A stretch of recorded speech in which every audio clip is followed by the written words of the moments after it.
Bienvenidos y bienvenidas a este análisis. Hoy viajamos a un periodo de cambios brutales.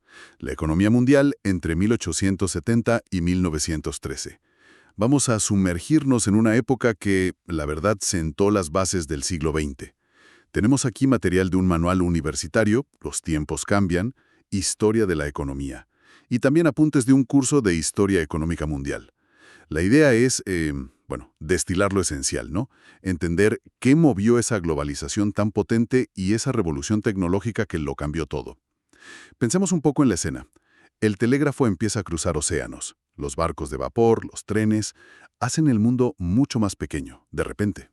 Sí, es la era de la primera globalización en serio y, a la vez, el amanecer de la segunda revolución industrial. Y veremos cómo cambió el poder económico. O sea, cómo Gran Bretaña empieza a ceder terreno y Estados Unidos despega. Exacto, un periodo clave para entender muchas cosas de hoy. Pues venga, vamos a ello. Empecemos por esa primera gran globalización. ¿Qué la impulsó realmente? Las fuentes apuntan a dos cosas, sobre todo. Ajá. Por un lado, la revolución en los transportes, claro. El vapor en barcos y trenes. Y por otro, las comunicaciones, el telégrafo. Sí, la conexión telegráfica entre Gran Bretaña y EUES en 1858 fue un hito. De repente, la información cruzaba el Atlántico casi al instante. Claro. Y todo esto hizo que mover cosas, gente e información fuera muchísimo más barato y rápido. Eso es fundamental. Cierto. Y, cuando hablamos de globalización aquí, es importante ir más allá de hay más comercio, que lo hubo, ¿eh? Y mucho. Sí, las cifras son espectaculares, pero la señal inequívoca de que los mercados están de verdad integrados es la convergencia de precios. O sea, que el precio del trigo en Chicago y en Liverpool, por ejemplo, empiecen a moverse de forma parecida. Entiendo. Como si la distancia importara menos. Exacto. Es como si las barreras invisibles del espacio se estuvieran encogiendo. Esa es la verdadera integración. Y los números que comentaba. El comercio mundial creció un 3,4% anual, que suena a poco, pero es sostenido durante décadas. Sí, y el peso del comercio en la economía mundial casi se duplicó, del 4,6% del PIB mundial en 1870 a casi el 8% en 1913. Y en Europa Occidental el salto fue todavía mayor, del 10% a más del 16%. Una barbaridad. Desde luego. Detrás de esto hay, factores de demanda y oferta, claro. Más gente, con algo más de dinero. Demandaban más cosas. Eso es. Y por otro lado, la producción aumentaba. Nuevas tierras en América, en Asia, más minas, más industria. Pero dices que la clave, el catalizador, fue la caída de los costes de transacción. Sí, todo aquello que dificulta el intercambio. Transporte, información, aranceles, riesgo. Pero aquí hay algo curioso, ¿no? Porque mencionas los aranceles. Y a partir de los 80, muchos países europeos los subieron. Para protegerse. Exacto, sobre todo la agricultura europea, que no podía competir con el grano barato que llegaba de América en los nuevos barcos. Es una paradoja interesante.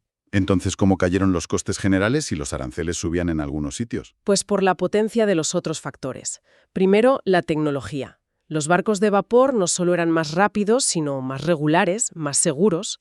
Y rutas como el Canal de Suez, ¿no? Que acortó la distancia a Asia una barbaridad. Efectivamente, desde 1869. Y los trenes fueron cruciales. Conectaron el interior de los continentes, las zonas productoras, con los puertos. Fíjate un dato curioso que dan las fuentes. A ver. La reducción del coste de llevar trigo en tren desde Chicago hasta Nueva York fue mayor que la reducción del coste de llevarlo en barco desde Nueva York a Liverpool. Ostras. O sea que el ferrocarril fue incluso más revolucionario para el comercio interior que el barco para el internacional, en ese caso. Para ese flujo concreto, sí. Se estima que en total los costes de transporte cayeron como un 15% en todo el periodo. Que es bastante.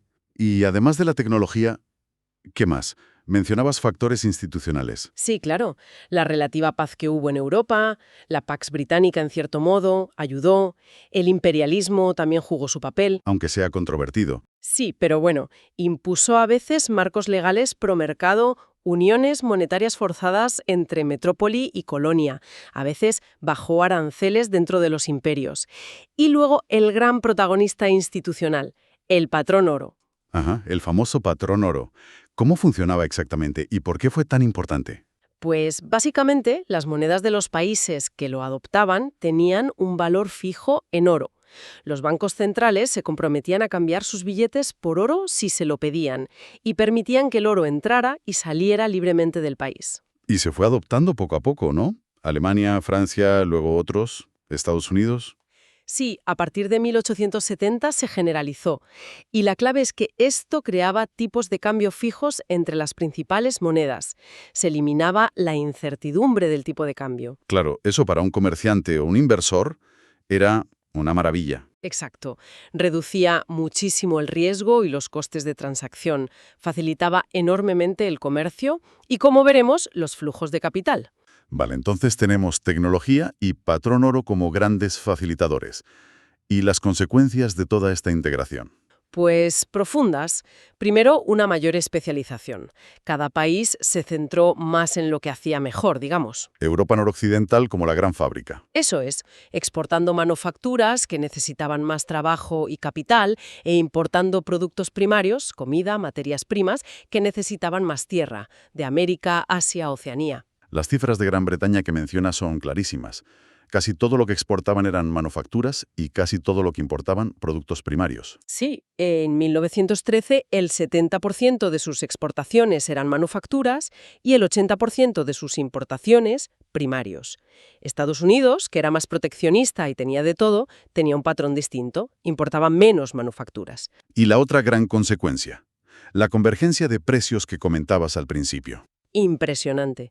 Lo del trigo, Chicago y Liverpool, la diferencia cayó del 57% a solo el 15%.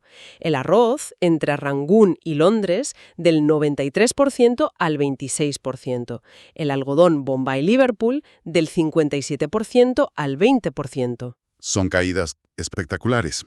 Es la prueba del algodón, nunca mejor dicho, de que los mercados estaban conectados. Sin duda. Y esto tuvo efectos dentro de los países. La agricultura europea, la menos competitiva, sintió la presión. Y ahí vino la reacción. O modernizarse, como hizo Dinamarca con la ganadería. O protegerse con aranceles, como hicieron Francia, España, Italia. Claro.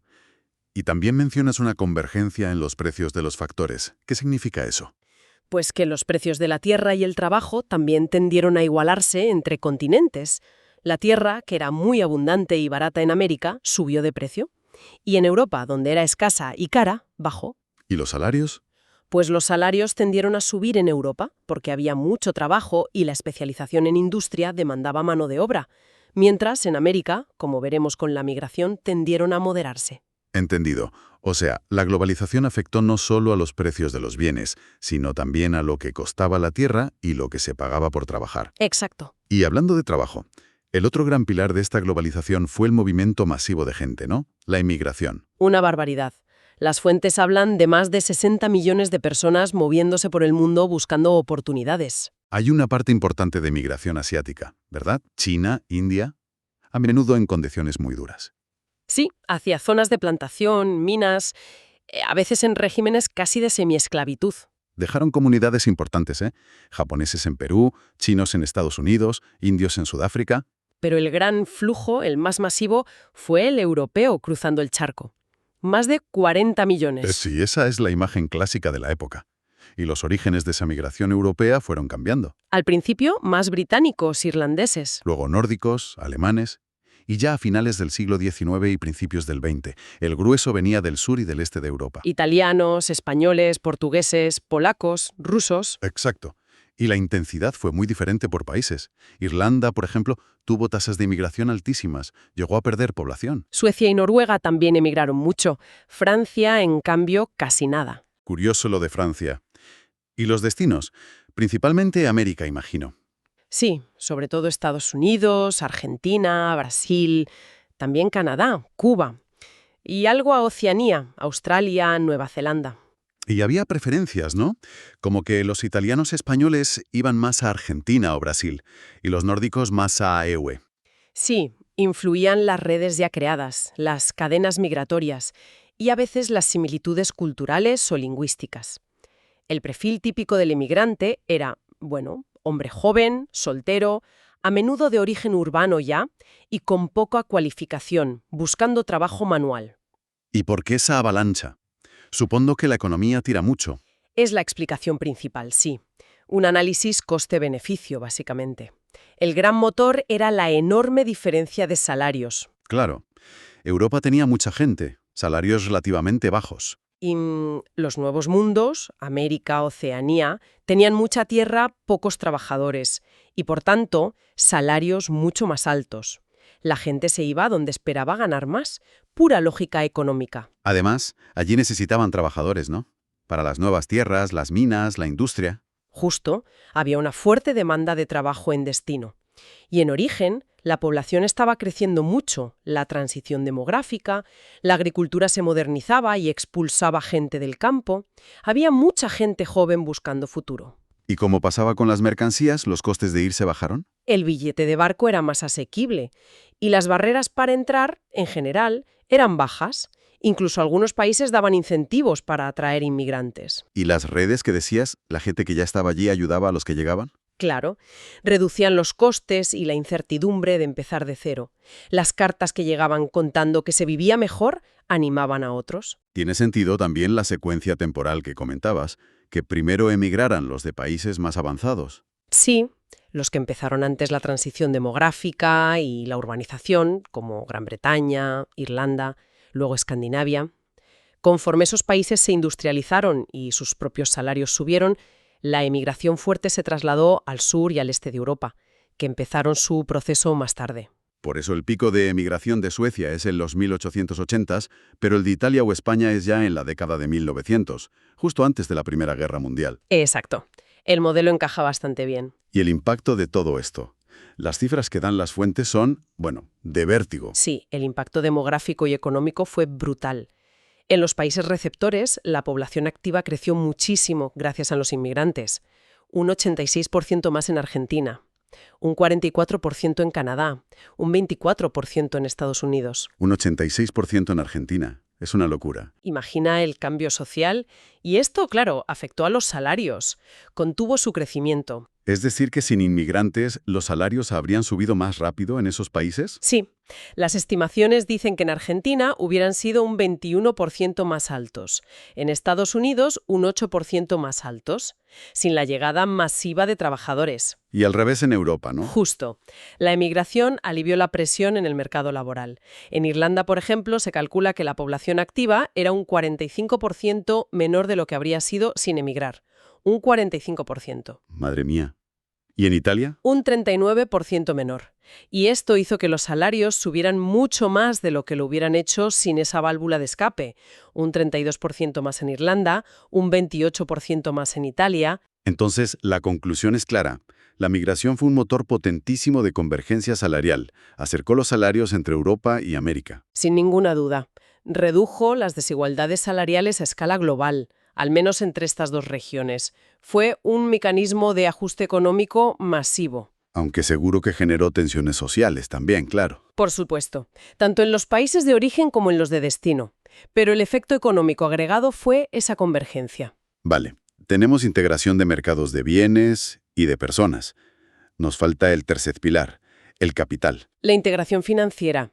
También espectacular en este periodo. La inversión extranjera se multiplicó por 5. Pasó de unos 8.000 millones de dólares en 1870 a 40.000 millones en 1914. Y como porcentaje del PIB mundial, pasó del 7% a casi el 18%. El 18. Sí. Y es un dato muy llamativo que ese nivel de integración financiera internacional, medido así, no se volvió a alcanzar hasta la década de 1980. Casi un siglo después. O sea que esa primera globalización fue en términos financieros muy intensa, más incluso que la de mediados del siglo XX. Mucho más. ¿De dónde salía el capital? Principalmente de Europa. Gran Bretaña era el gran banquero del mundo, con diferencia. Acumulaba el 43% de toda la inversión extranjera mundial. Casi la mitad. ¿Y luego? Francia con un 20% y Alemania con un 13%. Curiosamente, Estados Unidos, que ya era una potencia industrial, todavía recibía más capital del que invertía fuera. Era un receptor neto. ¿Y a dónde iba todo ese dinero europeo? Pues bastante repartido. Una parte importante a otros países de Europa, del sur y del este. Otra parte a Norteamérica, Estados Unidos y Canadá. Otra a Latinoamérica y otra a Asia y Oceanía.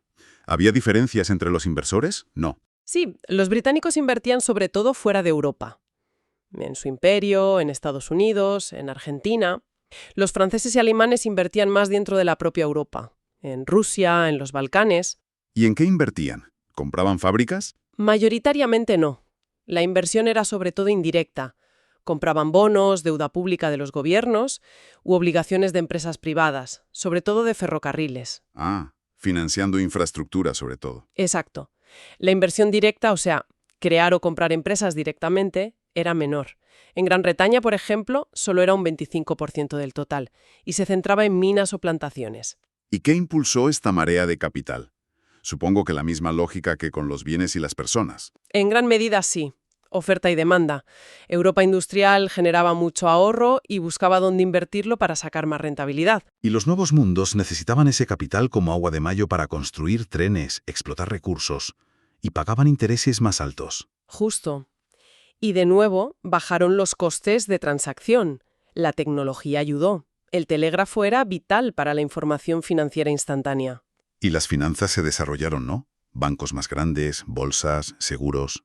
Sí, hubo mucha innovación financiera. Se crearon instrumentos como los bonos internacionales, se desarrollaron los mercados de acciones, los seguros. Y volvemos al patrón oro. Es que fue clave también aquí. Al fijar los tipos de cambio, eliminaba un riesgo enorme para el inversor que ponía su dinero en otro país con otra moneda.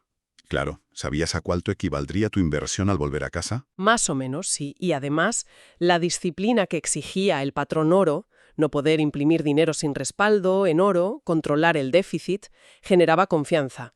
Era como un sello de buena conducta económica que atraía a los inversores. Entonces, consecuencias de esta globalización financiera.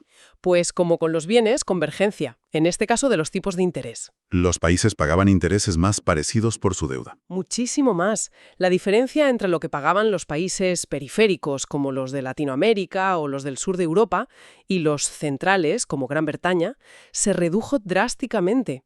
Uno de los gráficos de las fuentes lo muestra muy bien.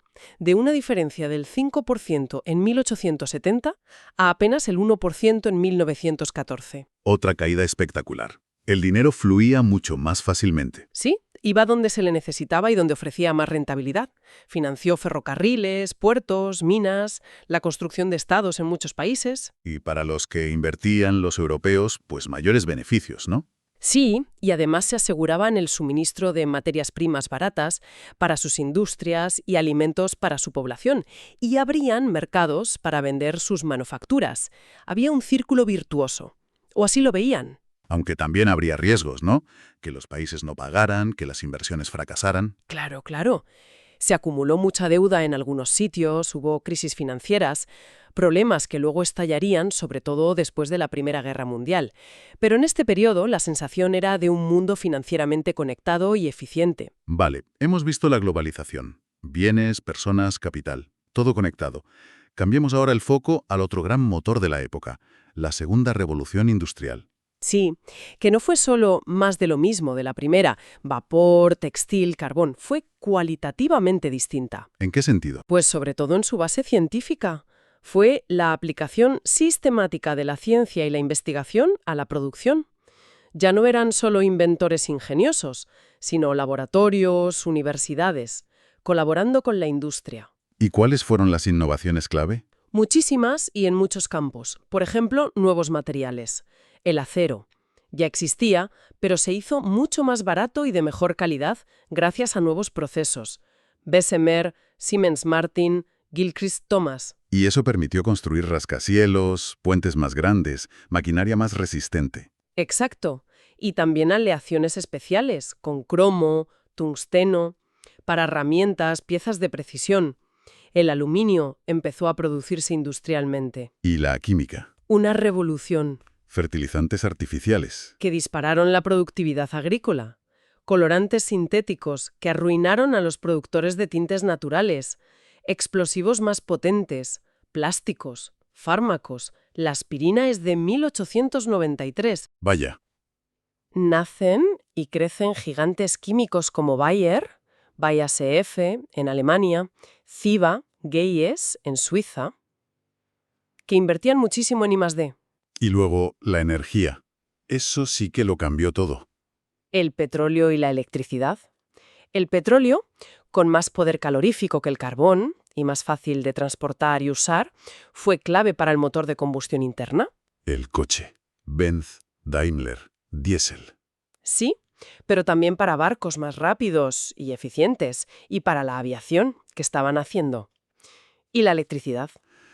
La electricidad fue mágica, ¿no? Casi, porque era transportable a largas distancias, divisible. Podías usarla para una bombilla o para un motor enorme, limpia, flexible. Cambió las fábricas, que ya no necesitaban estar al lado de un río o una mina de carbón.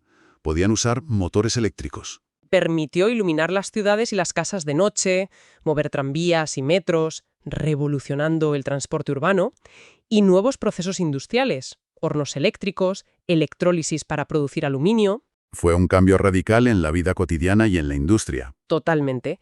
Y estos avances técnicos vinieron de la mano de cambios en cómo se organizaba el trabajo y la propia empresa. El famoso Taylorismo y Fordismo. Sí, Taylor buscaba la organización científica del trabajo, estudiar cada movimiento del obrero para eliminar tiempos muertos y maximizar la eficiencia. Muy polémico, claro. Y Ford lo llevó al extremo con la cadena de montaje para su coche, el Forte. Eso es, producción en masa de un producto estandarizado. Consiguió reducir el tiempo de montaje de un coche de 12 horas a poco más de hora y media, y el precio bajó drásticamente. Puso el coche al alcance de mucha más gente. Sí, pero para eso necesitabas fábricas enormes, inversiones gigantescas y una nueva forma de organizar la empresa. La gran empresa moderna. Exacto. Se consolida la sociedad anónima, que permite reunir grandes capitales, se separa la propiedad, los accionistas, de la gestión, los directivos profesionales. Surgen los departamentos especializados. Producción, finanzas, marketing. La contabilidad de costes para saber exactamente dónde ganas o pierdes dinero. El marketing moderno para crear demanda para esa producción masiva. Y nuevas formas de vender. Los grandes almacenes, la venta por catálogo. Macy's, Sears, nombres que aún resuenan. Sí, estamos viendo nacer la estructura empresarial y de consumo que dominará el siglo XX. Es la base de mucho de lo que conocemos hoy. Y todo esto, ¿qué impacto tuvo en los trabajadores y en la sociedad? Pues ambivalente. Por un lado, el trabajo en la cadena de montaje era a menudo más monótono, repetitivo, alienante. Se perdía la cualificación artesanal. Pero, por otro lado, Las enormes ganancias de productividad permitieron, con el tiempo y, muy importante, con la presión de los sindicatos y las huelgas, que subieran los salarios. El famoso $5 Day de Ford fue un hito. $5 al día, que era una fortuna para la época. Sí, aunque lo hizo también para reducir la altísima rotación de trabajadores que tenía por lo duro que era el trabajo.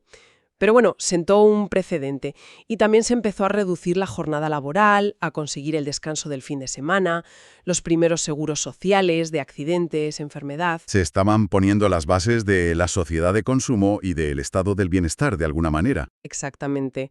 La gente empezaba a tener algo más de dinero y tiempo libre para consumir esos nuevos bienes duraderos que empezaban a aparecer.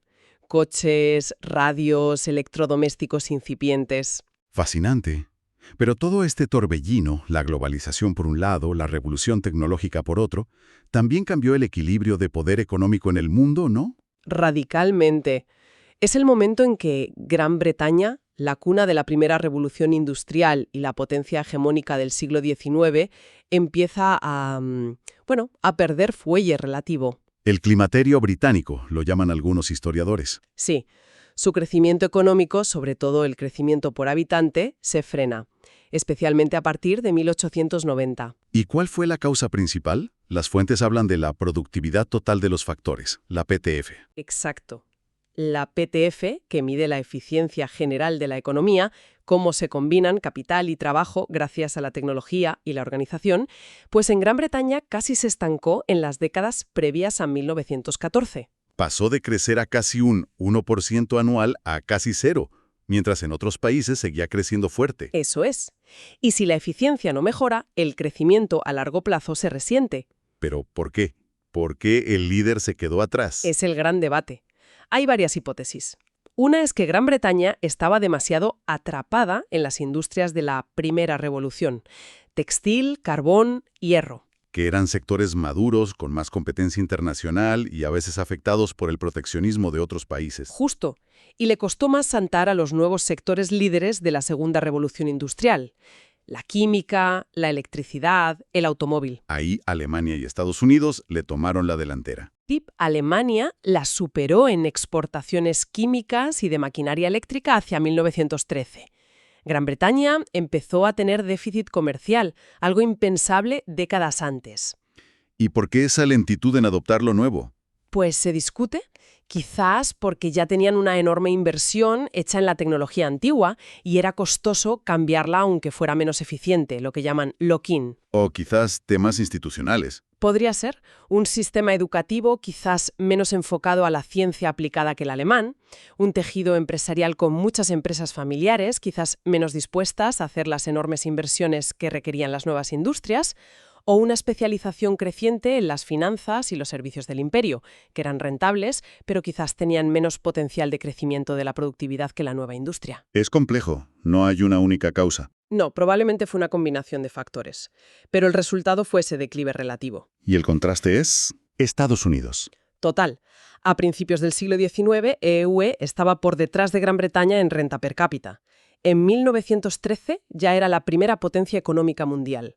Un ascenso meteórico. ¿Y cuál fue el secreto? Si la PTF británica se estancaba, ¿la americana? Despegaba. El crecimiento de la eficiencia de la PTF explica la mayor parte del impresionante aumento de la productividad por trabajador en EU entre finales del 19 y el primer tercio del 20. Supieron usar el capital y el trabajo de forma mucho más eficiente. ¿Cómo lo hicieron? Pues tuvieron una combinación de factores muy favorable. Primero, un punto de partida genial. Un marco institucional liberal que favorecía la iniciativa privada y unos recursos naturales, casi limitados. Eran ya los mayores productores del mundo de petróleo, cobre, carbón, hierro. Exacto.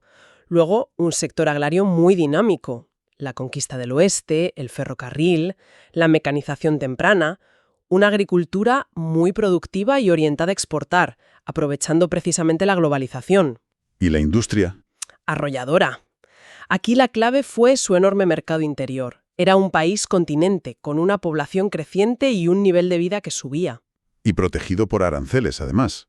Sí, eso les dio un espacio protegido para desarrollar las nuevas industrias de la Segunda Revolución, que necesitaban grandes mercados para ser eficientes por sus economías de escala. Acero, petróleo, electricidad, química, automóviles. Y adoptaron la tecnología y los nuevos métodos de organización rapidísimo. Sí, el taylorismo, el fordismo, las grandes corporaciones. Fueron pioneros en eso. Se lanzaron a las nuevas tecnologías sin el lastre de tener una industria vieja que reemplazar. Y el resultado fue que pasaron de generar menos de una cuarta parte de la producción manufacturera mundial en 1870 a más de un tercio en 1913, superando a Gran Bretaña y Alemania juntas. Esa mezcla de recursos naturales, un mercado interior gigante y protegido, y una capacidad brutal para innovar y organizar la producción a gran escala. Esa fue la fórmula de su éxito. Supieron cabalgar la ola de la Segunda Revolución Industrial como nadie. Mejor que nadie, sí. Bueno, pues para ir resumiendo, este periodo, 1870-1913, fue realmente una bisagra en la historia económica. Sin duda. Por un lado, una globalización sin precedentes. Mercados de bienes, de capital, de personas, conectados como nunca antes. Gracias a la tecnología y a instituciones como el Patrón Oro. Y al mismo tiempo, una nueva revolución industrial, basada en la ciencia, que transformó la capacidad productiva de la humanidad. Y la combinación de ambas cosas aceleró el crecimiento, pero también, cambió las reglas del juego. Totalmente. Redibujó el mapa del poder económico mundial. Vimos el declive relativo del viejo líder, Gran Bretaña, y el ascenso imparable del nuevo Estados Unidos. Se sentaron las bases del siglo XX, en lo económico y tecnológico. Sí, muchas de las estructuras y tendencias que marcarían el siglo siguiente nacen aquí. Y como reflexión final, las fuentes nos dejan pensando en las dos caras de esa globalización, ¿no? Sí, por un lado, beneficios claros. Crecimiento económico, convergencia de salarios que redujo algunas desigualdades. Pero por otro lado, también tensiones, desigualdad entre los países que se subieron al carro y los que no, y dentro de los países, reacciones en contra como el proteccionismo que surgió para defender a los sectores perjudicados. Lo cual inevitablemente nos hace pensar en la actualidad. Los debates sobre la globalización hoy, sobre la desigualdad que genera, sobre las reacciones políticas, tienen paralelismos con lo que pasó entonces. Se repiten ciertos patrones cuando hay grandes olas de cambio económico y tecnológico. Es una pregunta interesante, ¿verdad? Quizás la historia no se repite exactamente, pero a veces rima. Nos da claves para entender mejor nuestro propio tiempo. Sin duda, una época fascinante y llena de lecciones. Desde luego. Un placer haberla analizado contigo. Igualmente, y gracias a quienes nos han escuchado. Hasta la próxima.